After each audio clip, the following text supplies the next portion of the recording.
Israel के top commander और Hezbollah प्रमुख हसन नसरल्लाह के दाएं हाथ फुआद शुक्र को मारकर इजरायली सेना ने हिजबुल्लाह को अभी तक का सबसे बड़ा घाव दिया है।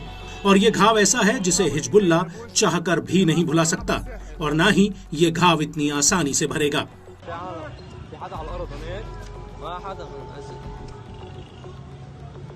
और यही वजह है कि हिजबुल्लाह लगातार इजराइल से इंतकाम की आग में जल रहा है और अपना इंतकाम लेने के लिए उसने इजराइल पर एक बार फिर से कई बड़े हमले किए हैं।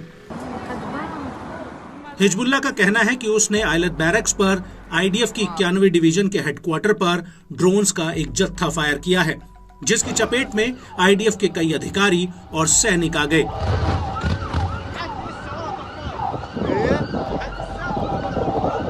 आपको बता दें कि हिजबुल्लाह का यह भी कहना है कि उसने दक्षिण में आयलत हाशहार के कफार गिलादी के करीब 12 सेटलमेंट्स पर हमले किए हैं, जिसकी वजह से यहां पर हवाई हमलों के सायरन बजने लगे।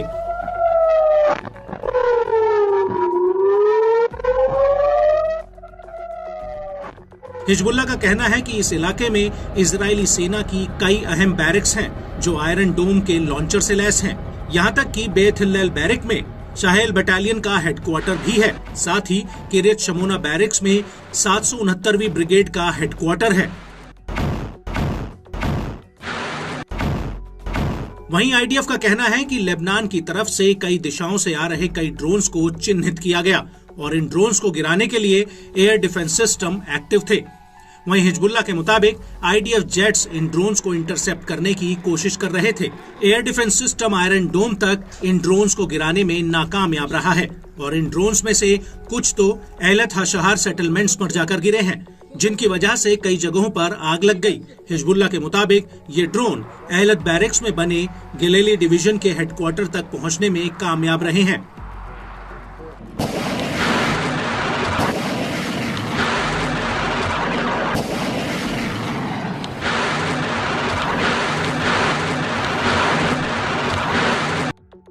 और इस हमले के बाद सुबह करीब 8 बजे आईडीएफ की अल मलिकिया साइट पर भी हिजबुल्लाह ने कई ड्रोन्स फायर किए।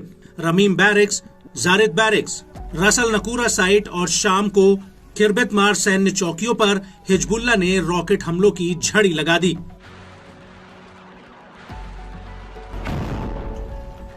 हिजबुल्लाह के मुताबिक कब्जे वाले शीबा फार्म्स के जिब्दीन बैरक्स पर उसके लड़ाकों ने गोला बारूद दागा है।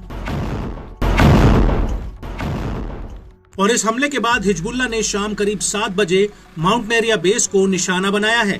यहां पर हिजबुल्लाह ने ड्रोन्स का एक जत्था फायर कर दिया जो कई इलाकों में जाकर फटे हैं। हिजबुल्लाह के मुताबिक इन ड्रोन्स ने आईडीएफ के अधिकारियों और सैनिकों की पोजीशंस पर सीधा हमला किया, जिससे आईडीएफ को भारी नुकसान हुआ है।